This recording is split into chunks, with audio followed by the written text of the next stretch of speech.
সন্মুখত আহি উপস্থিত হৈছে অসমৰ মাননীয় মুখ্যমন্ত্ৰী মঙলদৈলৈ তেখেতৰ এইবাৰে প্ৰায় 7-8 বাৰ মঙলদৈলৈ আহিছে। প্ৰতিবাৰে তেওঁ নতুন নতুন খবৰ লৈ আহিছে। মঙলদৈ আৰু দৰঙৰ প্ৰতি থকা এক আন্তৰিক টান এয়া অসমৰ মাননীয় মুখ্যমন্ত্ৰী মহোদয় চন্দ্ৰমোহন পাটোৱাৰী মহোদয়ক সম্বৰ্ধনা জনাইছে। শিৱসাগৰ বিধানসভা সমষ্টি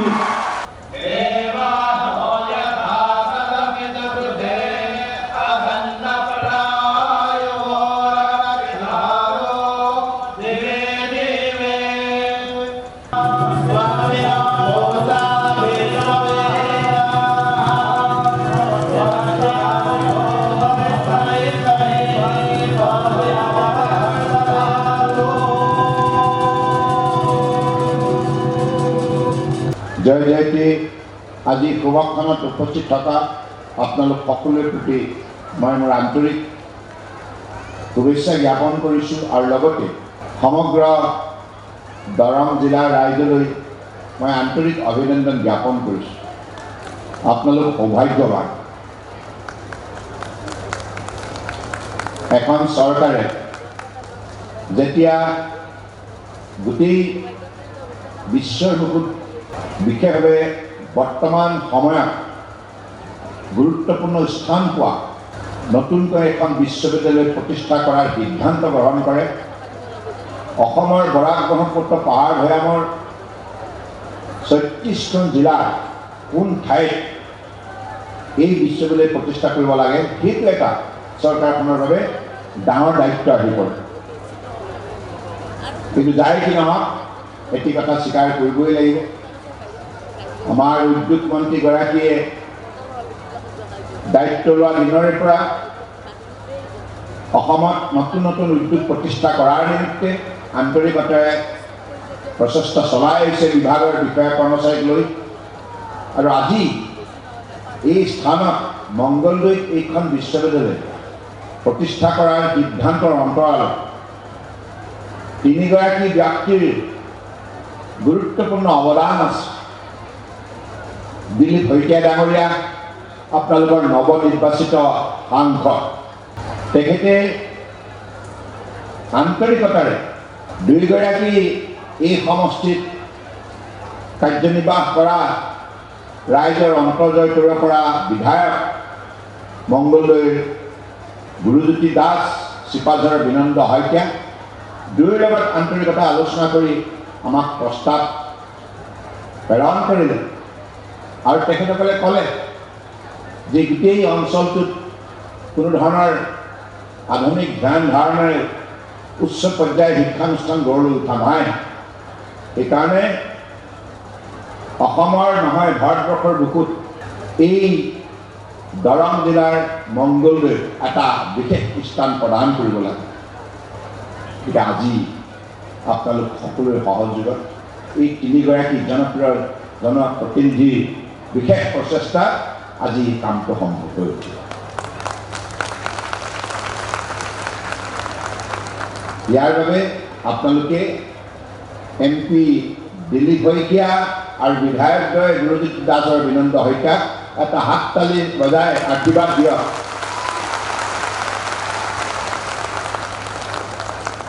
গণতন্ত্ৰত আমি ৰাইজৰ মৰম চেনেহ আশীৰ্বাদ লৈ আমি সমাজখন শৃংখলাবদ্ধভাৱে শক্তিশালী ৰূপ প্ৰদান কৰিব লাগিব আৰু উঠি অহা প্ৰজন্মক আধুনিক ধ্যান ধাৰণাৰে উন্নত মানদণ্ডৰ শিক্ষা প্ৰদান কৰি এই বিজ্ঞান আৰু প্ৰযুক্তি বিদ্যাৰ পৃথিৱীখনত তেখেতসকলক সাঁতুৰি নাদুৰি নিজৰ দক্ষতা আৰু যোগ্যতা প্ৰমাণ কৰাৰ সুযোগ প্ৰদান কৰিব লাগিব। গতিকে আজি ভাৰতীয় জনতা পাৰ্টী নেতৃত্বাধীন ৰাজ্য চৰকাৰখন 2016 চনত অসমৰ বৰাক ব্ৰহ্মপুত্ৰ পাহাৰ ভৈয়ামৰ বৃহত্তৰ অসমীয়া জাতিটোৰ সমৰ্থন লৈ আমি চৰকাৰত অধিষ্ঠিত হৈছিলোঁ কেইটামান বিশেষ প্ৰতিশ্ৰুতিৰে। এই প্ৰতিশ্ৰুতিবিলাক আপোনালোকৰ নিশ্চিতভাৱে মনত আছে।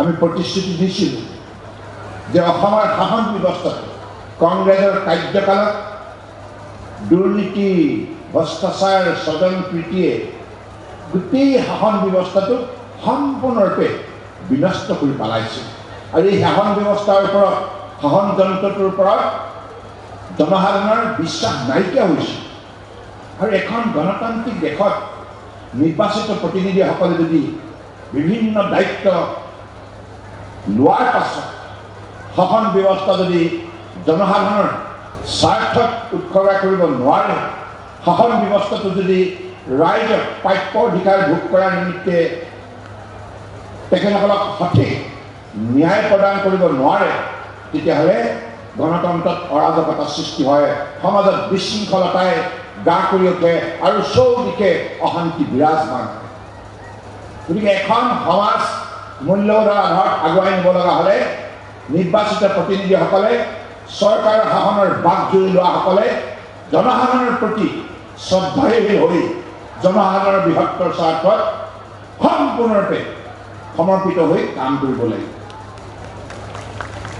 আৰু সেই সততা আৰু নিষ্ঠা কংগ্ৰেছৰ কাৰ্যকালত নাছিল শাসক গোষ্ঠীয়ে জনসাধাৰণৰ প্ৰতি শ্ৰদ্ধাশীল হৈ কাম নকৰাৰ বাবে তেখেতসকলে কেৱল নিজৰ আত্মীয় স্বজনক নিজৰ বুকুৰ কুটুমক গোটেই শাসন ব্যৱস্থাটোৰ কলিমা সানি প্ৰতিষ্ঠা কৰাৰ নিকৃষ্ট ৰাজনীতি কৰাৰ বাবে কংগ্ৰেছৰ দীৰ্ঘদিনীয়া শাসনকালত অসমৰ ৰাইজে জীয়াতু ভুগিব লগা হৈছে প্ৰাপ্য অধিকাৰৰ পৰা বঞ্চিত হৈছে আৰু ফলত উঠি অহা প্ৰজন্মই গোটেই গণতান্ত্ৰিক ব্যৱস্থাটোৰ ওপৰত অনীহা প্ৰকাশ কৰিছে আকৌ অসমৰ বৰাক ব্ৰহ্মপুত্ৰ পাহাৰ ভৈয়ামৰ 3,50,00,000 ৰাইজৰ বিশ্বাস এই গণতান্ত্ৰিকভাৱে নিৰ্বাচিত প্ৰতিনিধিসকলৰ ওপৰত ঘূৰাই অনাৰ বাবে শাসন ব্যৱস্থাটো পৰিষ্কাৰ কৰি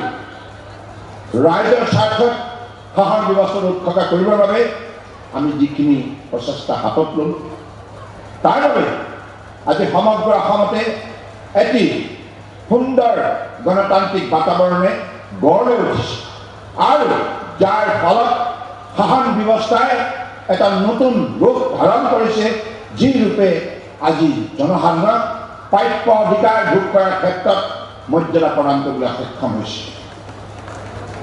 আজি এই ব্যৱস্থাটোৰ পৰা মেধা ছাত্ৰ ছাত্ৰীসকলে যোগ্যতাৰ ভিত্তিত আজি তেখেতসকলে নিযুক্তি পাবলৈ সক্ষম হৈছে আৰু বিভিন্ন বিভাগত আমাৰ হিতাধিকাৰীসকলে তেখেতসকলৰ নামত আবণ্টিত ধন শতকৰা 100% লাভ কৰিবলৈ সক্ষম হৈছে কাৰণ শাসন ব্যৱস্থাটো পৰিষ্কাৰ কৰা হ'ল দুৰ্নীতি ভ্ৰষ্টাচাৰৰ বিৰুদ্ধে নিৰন্তৰ অভিযান চলাই দুৰ্নীতিগ্ৰস্তক কাৰ্য কৰি দৃষ্টান্তমূলক শাস্তি প্ৰদান কৰা হ'ল আৰু সেইবাবে আজি এই শাসন ব্যৱস্থাটোত কাম কৰা জনপ্ৰতিনিধিয়ে হওক চৰকাৰৰ বিষয়া কৰ্মচাৰী হওক সকলোৱে সাৱধানতাৰে সতৰ্কতাৰে সংযমী হৈ ৰাইজৰ বৃহত্তৰ স্বাৰ্থত কাম কৰাৰ আজি মানসিকতা গঢ় দিবলৈ সক্ষম হৈছে যাৰ ফলত সমগ্ৰ অসম আজি উন্নতিৰ দখলত বগাবলৈ আজি শক্তি বিচাৰি পাবলৈ সক্ষম হৈছে প্ৰজন্মই বিভিন্ন কৰ্মক্ষেত্ৰত নিজৰ দক্ষতা পৰিচয় দিবলৈ সক্ষম হৈছে গতিকে সেইবাবে মই আশা ৰাখিছোঁ যে আগন্তুক দিনত পৰমশ্ৰদ্ধা ৰাইজ আপোনালোকে এই স্কিল বিশ্ববিদ্যালয়খন ইয়াক সুন্দৰকৈ প্ৰতিষ্ঠা কৰাৰ ক্ষেত্ৰত আন্তৰিকতাৰে সহযোগিতা আগবঢ়াওক এই বিশ্ববিদ্যালয়খনে আপোনালোকক বহু নতুনত্ব প্ৰদান কৰিব উঠি অহা প্ৰজন্মই আধুনিক ধ্যান ধাৰণাৰে নিজৰ ব্যক্তিত্ব নিৰ্মাণ কৰাৰ সুবৰ্ণ সুযোগ লাভ কৰিব আৰু বিশ্বজয় কৰাৰ সপোন দেখিবলৈ সক্ষম হ'ব কাৰণ এই বিশ্ববিদ্যালয়ে এনে কিছুমান সুবিধা প্ৰদান কৰিব যি সুবিধাৰ দ্বাৰা বিভিন্ন আমাৰ জীৱনত লাগতিয়াল সামগ্ৰীবিলাক উৎপাদন কৰা আমাৰ জীৱনত লাগতিয়াল চিন্তাবিলাক বাস্তৱায়িত কৰা আৰু আমাৰ জীৱনত উপাৰ্জনৰ বাবে নতুন নতুন পথৰ আৱিষ্কাৰ কৰা সকলোবিলাক দিশ এই বিশ্ববিদ্যালয়খনে আগন্তুক দিনত নিৰ্মাণ কৰিব গতিকে আপোনালোকৰ বাবে এই বিশ্ববিদ্যালয়খনে বিশ্বৰ বিভিন্ন প্ৰান্তলৈ যাবৰ বাবে আপোনালোকক দক্ষতা প্ৰদান কৰিব, শক্তি যোগান ধৰিব, ব্যক্তিত্ব আপোনালোকক নিৰ্মাণ কৰিব আৰু পৃথিৱীৰ যি প্ৰান্ততে নাযাওক কিয় মানৱ সমাজত এই বিশ্ববিদ্যালয়ৰ পৰা উৎপাদিত মানৱ সম্পদে সমাজৰ বুটলিবলৈ সক্ষম হ'ব। গতিকে তেনেধৰণে অসমক গঢ় দিয়াৰ আমি লক্ষ্য স্থিৰ কৰিছোঁ। কাৰণ এতিয়া আৰু অসম কেৱল ভাৰতবৰ্ষৰ মানচিত্ৰত অকণমানি এখন ভৌগোলিক আমাৰ পৰিসীমাৰ ভিতৰত আবদ্ধ থকা ৰাজ্য হৈ থাকিব নিবিচাৰে। অসমেও বিশ্বৰ ৭৭০ কোটি জনতাৰ মাজত নিজৰ পৰিচয় দক্ষতা সহকাৰে দাঙি ধৰিবৰ বাবে আজি অসম উপক্ৰম হৈছে। সেই পৰ্যায়লৈকে অসমক আগুৱাই নিয়াৰ আমাৰ লক্ষ্য আছে, আমাৰ উদ্দেশ্য আছে। গতিকে সেই পৰ্যায়লৈকে নিব লগা হ'লে উঠি অহা চামটোক তেনেধৰণে পাকৈত একোগৰাকী যুৱক যুৱতী হিচাপে আমি নিৰ্মাণ কৰিব লাগিব।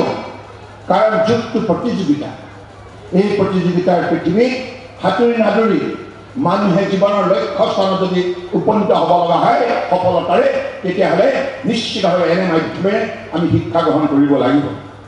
আজি আমি শিক্ষাক কিয় প্ৰাধান্য দিছোঁ? শিক্ষাৰ অবিহনে কোনো ব্যক্তি, কোনো পৰিয়াল, কোনো সমাজ, কোনো ৰাজ্য, কোনো ৰাষ্ট্ৰ সফলতা অৰ্জন কৰিব নোৱাৰে, সফলতাৰ দুৱাৰলৈ উপনীত হ'ব নোৱাৰে। গতিকে সেইবাবে আজি বিভিন্ন ধৰণৰ সাধাৰণ শিক্ষা, কাৰিকৰী শিক্ষা, বিজ্ঞান প্ৰযুক্তিৰ দ্বাৰা আজি আমি মানৱ সম্পদ গঢ় দিয়াৰ প্ৰয়াস কৰিছোঁ, যাতে আমাৰ উৎপাদিত মানৱ সম্পদে বিশ্বৰ যিকোনো প্ৰান্তত সমাজৰ বুটলিবলৈ সক্ষম হয়। আমাৰ মানৱ সম্পদৰ যাতে বিশ্ব বজাৰত চাহিদা বৃদ্ধি হয়, ইয়াৰ প্ৰতি লক্ষ্য ৰাখি আমাৰ কাৰ্যকলাপ আমি বিভিন্ন ধৰণৰ বিশ্ববিদ্যালয় প্ৰতিষ্ঠা কৰাৰ বাবে আমি উদ্যোগ লৈছোঁ। সাংস্কৃতিক বিশ্ববিদ্যালয়, ক্ৰীড়া বিশ্ববিদ্যালয়, মেডিকেল বিশ্ববিদ্যালয়, ৰবীন্দ্ৰনাথ ঠাকুৰ বিশ্ববিদ্যালয়, ভট্টদেৱ বিশ্ববিদ্যালয়, মাধৱদেৱ বিশ্ববিদ্যালয় আৰু Assam science and technology university, skill development, Kumar Bhaskar Barman সাংস্কৃতিক বিশ্ববিদ্যালয়, এনেধৰণে আগন্তুক দিনত জৈৱিক বিশ্ববিদ্যালয় এই ওদালগুৰিত প্ৰতিষ্ঠা কৰাৰ আমাৰ লক্ষ্য আছে। এইবিলাক কাম আমি কিহৰ কাৰণে কৰিছোঁ? আমি অসমৰ আমাৰ 4 বছৰীয়া কাৰ্যকালত 8খনকৈ মেডিকেল কলেজৰ কাম আৰম্ভ কৰিছোঁ। আমাৰ কাৰ্যকালত 9খন ইঞ্জিনিয়াৰিং কলেজৰ কাম আৰম্ভ কৰিছোঁ। আমাৰ কাৰ্যকালত 36খন ITI কাৰিকৰী প্ৰতিষ্ঠান গঢ় দিছোঁ। আমাৰ কাৰ্যকালত 32খন পলিটেকনিক নতুনকৈ গঢ় দিয়াৰ প্ৰয়াস কৰিছোঁ। লক্ষ্য হৈছে যে উঠি অহা প্ৰজন্মই যাতে কোনো কাৰণত আমাৰ উচ্চ শিক্ষানুষ্ঠান নথকাৰ বাবে অসমৰ পৰা বেলেগ বেলেগ ৰাজ্যলৈ ঢাপলি মেলিব নালাগে। আমি সকলোবিলাক আন্তঃগাঁথনি আমাৰ উঠি অহা প্ৰজন্মৰ বাবে ইয়াক তৈয়াৰ কৰিছোঁ, ইয়াক গঢ় দিছোঁ, যাতে আমাৰ উঠি অহা চামটোৱে স্বইচ্ছাৰে যিটো বিষয় অধ্যয়ন কৰাৰ তেখেতে আগ্ৰহ প্ৰকাশ কৰে, সেই বিষয়তে অধ্যয়ন কৰি নিজক যাতে পৰিপক্ক কৰি তুলিব পাৰে। গতিকে এইখিনি কাম এইকাৰণে কৰা হৈছে যে সমাজখন আগুৱাই নিব লাগিব। আৰু আজিৰ তাৰিখত শাসন ব্যৱস্থাটো আমি কিয় পৰিষ্কাৰ কৰিছোঁ? কাৰণ শাসন ব্যৱস্থা যদি সঠিক নহয়, শক্তিশালী নহয়, মৰ্যাদা সম্পন্ন নহয়, পৰিষ্কাৰ নহয়, তেতিয়াহ'লে খেতিয়কৰ পৰা আৰম্ভ কৰি যুৱক যুৱতী, বৃদ্ধ বৃদ্ধা, বিধৱা, দিব্যাংগ সকলো পৰ্যায়ৰ নাগৰিকে জীয়াটো ভুগিব লাগে। যিটো কাম, যিটো ঘটনা কংগ্ৰেছৰ কাৰ্যকালত সংঘটিত হৈছিল। আজি কংগ্ৰেছ 55 বছৰ কাল শাসনৰ বাঘজুৰি লোৱাৰ পাছতো কিয় বিফল হ'ল? কাৰণ তেখেতসকলৰ কোনো নৈতিকতা নাছিল, সততা নাছিল। মানসিক তেখেতসকলৰ কোনো ধৰণৰ উন্নত চিন্তাধাৰা মানসিকভাৱে তেখেতসকলে ডেভেলপ কৰিবলৈ সক্ষম হোৱা নাছিল। সমাজখনক কেতিয়াও শ্ৰদ্ধা ভক্তিৰে আঁকোৱালি লোৱাৰ প্ৰৱণতা বৃদ্ধি কৰিব পৰা নাছিল। কেৱল ব্যক্তিগত স্বাৰ্থত নিকৃষ্ট ৰাজনীতিত তেখেতসকলে জড়িত হৈ গোটেই শাসন ব্যৱস্থাটোৰ সম্পূৰ্ণৰূপে কালিমা সানিছিল। সেইবাবেই 55 বছৰ কালতো ইমান বিফলতাৰ সন্মুখীন হ'ব লগা হ'ল। ইয়াৰ পৰিৱৰ্তে আজি মাননীয় প্ৰধানমন্ত্ৰী ডাঙৰীয়াই বিভিন্ন আঁচনিৰ যোগেদি আজি উঠি অহা চামটোক কেনেধৰণে আধুনিক ধ্যান ধাৰণাৰে বিশ্বজয় কৰাৰ বাবে প্ৰস্তুত কৰিছে। ভাৰতবৰ্ষৰ 130 কোটি জনগণক নতুন উদ্যমেৰে নতুন আত্মবিশ্বাসেৰে বিশ্ব শ্ৰেষ্ঠ ৰাষ্ট্ৰ হিচাপে ভাৰতবৰ্ষক গঢ় দিয়াৰ নিমিত্তে যিমান উৎসাহিত কৰিছে skill India, digital India, make in India, startup, stand up, কত কি কাৰণ তেখেতে বুজি পাইছে যে একবিংশ শতিকাত যদি ভাৰতবৰ্ষৰ স্থান পৃথিৱীৰ শীৰ্ষস্থানত যদি ৰাখিব লগা হয় তেতিয়াহ'লে উঠি অহা প্ৰজন্মক তেনেধৰণে মানসিকতাটো গঢ় দিব লাগিব। It's a question of mindset. It is a question of mindset. আপোনাৰ মনটো যদি ঠিক নহয় আপুনি জীৱনত কোনো কামেই কৰিব নোৱাৰে। মনটো যদি আপোনাৰ সঠিকভাৱে আপুনি প্ৰস্তুত কৰিব পাৰে, মই এই কামটো কৰিম, মই পৰিশ্ৰম কৰিম, মই কথাখিনি শিকি ল'ম, এই আগ্ৰহ, এই স্পৃহা, এই স্পৃহা, এই একাগ্ৰতা যদি আপোনাৰ চিন্তাত থাকে, অৱস্থান কৰে, তেতিয়াহ'লে আপুনি জীৱনত সদায় সফল ব্যক্তি হিচাপে প্ৰতিষ্ঠা লাভ কৰিবলৈ সক্ষম হ'ব। সেই পৰ্যায়লৈকে এতিয়া অসমৰ উঠি অহা প্ৰজন্মক আমি শক্তিশালী ৰূপত সজাই তুলিব লাগিব। পাকৈত নাগৰিক, স্মাৰ্ট চিটিজেন হিচাপে আমি তেখেতসকলক গঢ় দিব লাগিব। সেইকাৰণে আজি অসমৰ বুকুত আমি শিক্ষা ব্যৱস্থাত কিছুমান আমূল পৰিৱৰ্তন আনিছোঁ। বিনামূলীয়া নামভৰ্তি, বিনামূলীয়া পাঠ্যপুথি, বিনামূলীয়া জলপানী, বিভিন্ন ধৰণে কোনো ধৰণৰ ইয়াত এক পইচাও খৰচ কৰিব লগা হোৱা নাই। বিভিন্ন ধৰণে আমি সহায় সহযোগিতা আগবঢ়াইছোঁ। কাৰণ পূৰ্বৰ কংগ্ৰেছৰ কাৰ্যকালত প্ৰতিটো সুবিধা দিয়াৰ অন্তৰালত উপঢৌকন বিচাৰিছোঁ, কিন্তু আমাৰ কাৰ্যকালত সম্পূৰ্ণৰূপে স্বচ্ছ নিকা মানসিকতাৰে আজি ছাত্ৰ ছাত্ৰীসকলক যিবিলাক সুবিধা প্ৰদান কৰা হৈছে, এই সুবিধাবিলাকেই যথেষ্ট নহয়। ছাত্ৰ ছাত্ৰীসকলে এই সুবিধাবিলাক পোৱাৰ পাছত যদি অধ্যয়ন নকৰে, পঢ়া শুনা নকৰে, সুবিধা যদি সঠিক সুযোগ নলয়, তেতিয়াহ'লে কিন্তু আমি গোটেই স্কিমত সফলতা অৰ্জন কৰিব নোৱাৰোঁ। বিশ্ববিদ্যালয় হিচাপে থাকি যাওঁ। ডাঙৰ ডাঙৰ ইঞ্জিনিয়াৰিং কলেজ, মেডিকেল কলেজবিলাক তেনেধৰণে থাকি যাওঁ। ইয়াক আমি সঠিক ৰূপত যদি ব্যৱহাৰ কৰিব লগা হয়, ল'ৰালি কালৰে পৰাই ছাত্ৰ ছাত্ৰীসকলক অধ্যয়নৰ ক্ষেত্ৰত অধিক আগ্ৰহী কৰি তুলিব লাগিব, অধিক মনোযোগী কৰি তুলিব লাগিব। আৰু সেই মনোযোগী কৰি তোলা, আগ্ৰহী কৰি তোলা, ভাৱটোহীন কৰি তোলাৰ দায়িত্ব কিন্তু মাতৃ পিতৃ আৰু শিক্ষক শিক্ষয়িত্ৰী ল'বই লাগিব। আপোনালোকে নল'লে কিন্তু চৰকাৰে সেইখিনি কাম কৰিব নোৱাৰে। চৰকাৰে সা সুবিধা দিব পাৰে, চৰকাৰে সা সুবিধা দিব পাৰে, চৰকাৰে আন্তঃগাঁথনি অৱস্থাত উন্নতি কৰিব পাৰে, স্কুল ঘৰ নিৰ্মাণ কৰিব পাৰে, বাউণ্ডেৰী ৱাল বনাব পাৰে, শিক্ষক নিযুক্তি দিব পাৰে।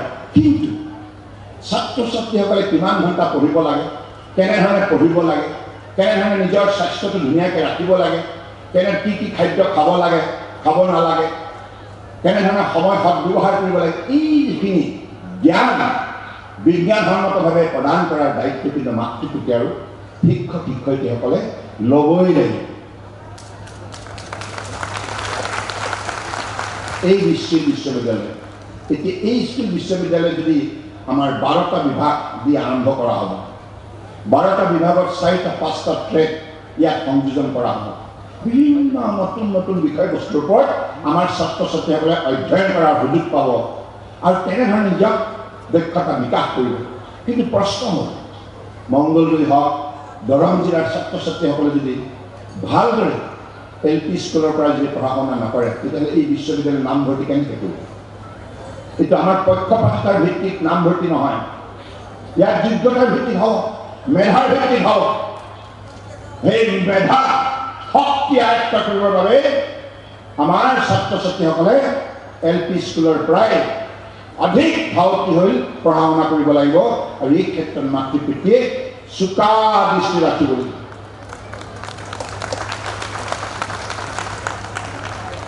আমি অসমখনক দক্ষিণ পূব এছিয়াৰ মাননীয় প্ৰধানমন্ত্ৰী ডাঙৰীয়াই এটা বৈদিক নীতি আমাৰ হাতত অৰ্পণ কৰিছে।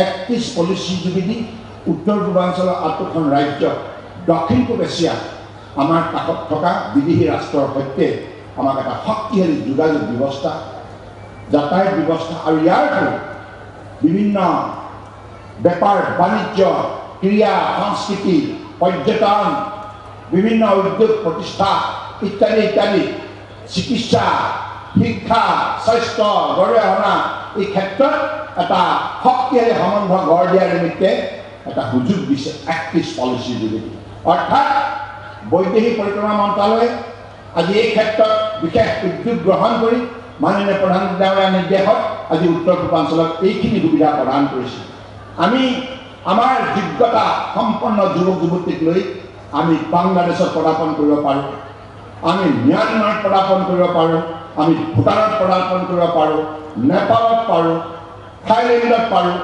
ভিয়েটনামত পাৰোঁ ছিংগাপুৰত পাৰোঁ লাওছত পাৰোঁ ব্ৰুনাইত পাৰোঁ কম্বোডিয়াত পাৰোঁ ফিলিপিনছত পাৰোঁ মালয়েছিয়াত পাৰোঁ ইণ্ডোনেছিয়াত এই তেনে নতুন দক্ষতা আয়ত্ত কৰি যে বিভিন্ন কৰ্মপথাৰত যদি প্ৰভাৱ বিস্তাৰ কৰিবলৈ সক্ষম হয় তেতিয়াহ'লে আমাৰ বিশ্বজয় কৰাৰ 4ভাগৰ 1ভাগ কাম আমাৰ সম্পূৰ্ণ হৈ যাব কিন্তু সেই পৰ্যায়লৈকে আমি আমাৰ মানৱ সম্পদক গঢ় দিব লাগে সেইবাবেই বিভিন্ন পৰ্যায়ৰ বিভিন্ন বিভাগৰ বিশ্ববিদ্যালয় প্ৰতিষ্ঠা কৰা আছে সাংস্কৃতিক বিশ্ববিদ্যালয় প্ৰতিষ্ঠা কৰা হৈছে সাংস্কৃতিক দিশত আমি বহুত চহকী কিন্তু চহকী বুলি আমাৰ ৰাজ্যখনৰ সমাজখনৰ মাজতে সীমাবদ্ধ হৈ থাকিলে নহয় আমি যে সাংস্কৃতিকভাৱে চহকী আমাৰ কালাৰফুল কালচাৰেল আমাৰ এক্সিষ্টেঞ্চ আছে ইয়াক বিশ্ব মানৱ সমাজে প্ৰত্যক্ষ কৰাৰ আমি সুযোগ প্ৰদান কৰিব লাগিব ইয়াৰ বাবে আমাৰ বিভিন্ন ধৰণে শিল্পীসকলক বিভিন্ন শিক্ষাৰে এই ক্ষেত্ৰত মূল্য সংযোজন কৰি নিজৰ শতাংপুৰুষীয়া কৃষ্টি সংস্কৃতি বিভিন্ন ঠাইত প্ৰদৰ্শন কৰি আমাৰ ৰাজ্যখনলৈ পৰ্যটন ক্ষেত্ৰত সাংস্কৃতিক পৰ্যটন ক্ষেত্ৰতো চহকী কৰি তুলিব লাগিব সেইবাবে কালচাৰেল ইউনিভাৰ্চিটি আৰু ক্ৰীড়া ইউনিভাৰ্চিটি আমাৰ 26,000খন গাঁও 1,500 চাহ বাগিচা 2,500 চৰ চাপৰি বৰাক ব্ৰহ্মপুত্ৰ পাহাৰ ভৈয়াম এই 36খন জিলাৰ বিভিন্ন প্ৰান্তত লুকাই থকা আমাৰ প্ৰতিভাবিলাকক ক্ৰীড়া ক্ষেত্ৰত সজীৱিত কৰি তুলিব লাগিব আৰু তেখেতসকলৰ দক্ষতা বিকাশ ঘটাই বৈজ্ঞানিক ধ্যান ধাৰণা একোগৰাকী খেলুৱৈ প্ৰস্তুত কৰি আমি অলিম্পিক হওক এছিয়ান গেমছ হওক কমনৱেলথ হওক বিশ্বৰ বিভিন্ন পৰ্যায়ৰ ক্ৰীড়া প্ৰতিযোগিতাত আমাৰ খেলুৱৈ যাতে উল্লেখযোগ্য সফলতা ঘটিব পাৰে তাৰ বাবে প্ৰস্তুত কৰিব লাগিব তাৰ বাবে ক্ৰীড়া বিশ্ববিদ্যালয় এনেধৰণে অসমৰ বুকুত বিভিন্ন বিশ্ববিদ্যালয় প্ৰতিষ্ঠা কৰা হৈছে গতিকে এই শিক্ষানুষ্ঠানত যাতে আমাৰ ছাত্ৰ ছাত্ৰীয়ে অধ্যয়ন কৰাৰ বাবে এতিয়াৰ পৰা নিজক প্ৰস্তুত কৰে তাৰ বাবে মই আপোনালোকক বিশেষভাৱে আহ্বান জনাইছোঁ কাৰণ নহ'লে বিশ্ববিদ্যালয় হৈ থাকে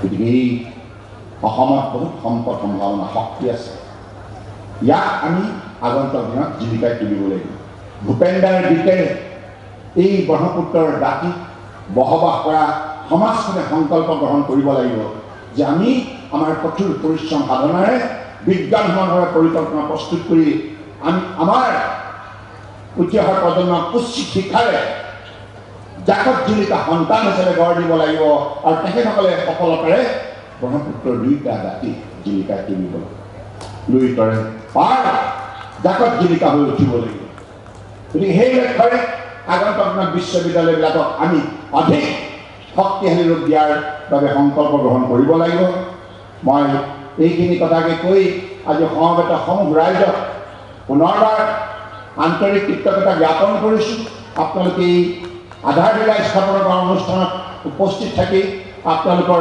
আন্তৰিকতা প্ৰদৰ্শন কৰিলে মই কেৱল একেই অনুৰোধ জনাইছোঁ এইটো আপোনালোকে অব্যাহত ৰাখিব কেৱল আজিৰ দিনটোত থাকিয়ে কালিলৈৰ পৰা বিশ্ববিদ্যালয়ত কি হৈছে নহৈছে খবৰ নোলোৱা যদি হয় তেতিয়াহ'লে বিশ্ববিদ্যালয় দুৰ্বল হৈ যাব আৰু সেইবাবে এই স্থানৰ চৌদিশে থকা গাঁও অঞ্চলৰ ৰাইজক মই বিনম্ৰ আহ্বান জনাইছোঁ আপোনালোক চুবুৰীয়া স্থানীয় ৰাইজ হিচাপে বিশ্ববিদ্যালয়খনৰ যেতিয়া কাম কাজ চলি থাকিব আপোনালোকে আন্তৰিকতা সহযোগিতা আগবঢ়াব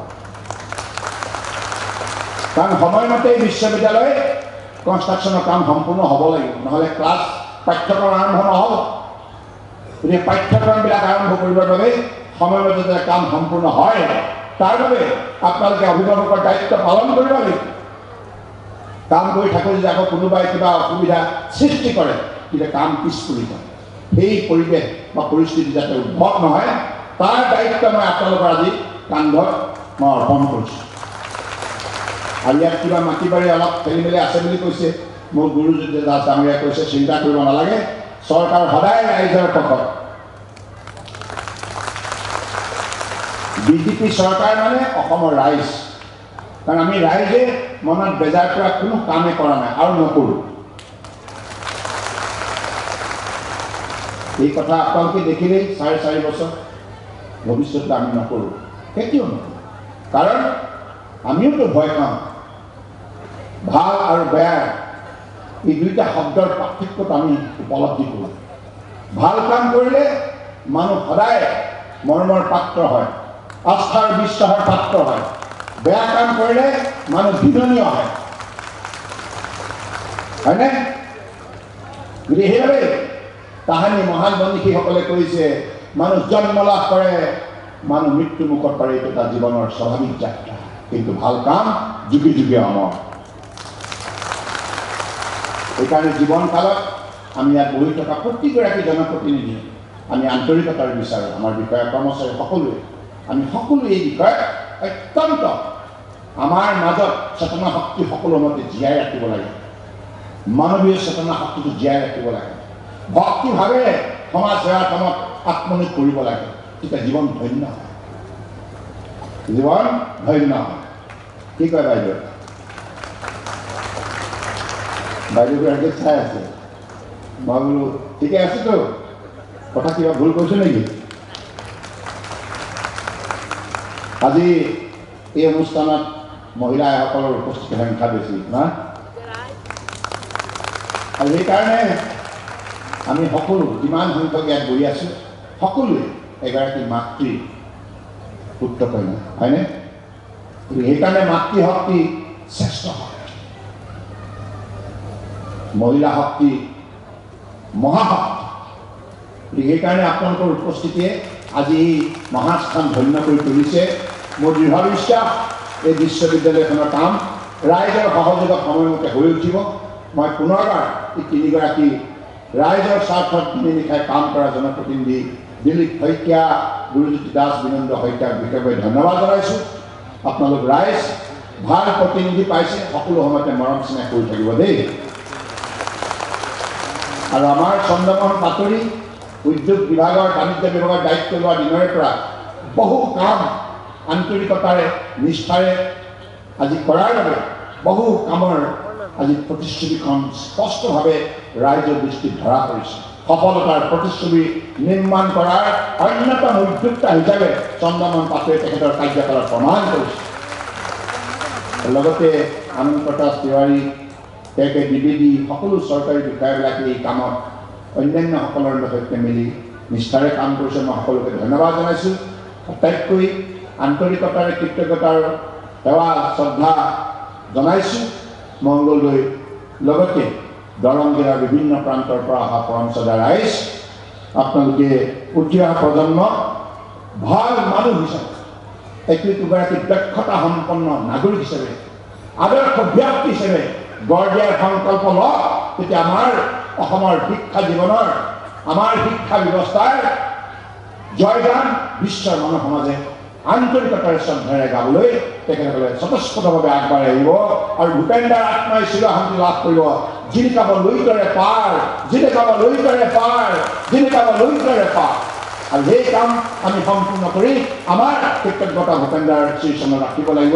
এইখিনি কথাকে কৈ মই মোৰ বক্তব্য সামৰিলোঁ। ধন্যবাদ। জয় অসম।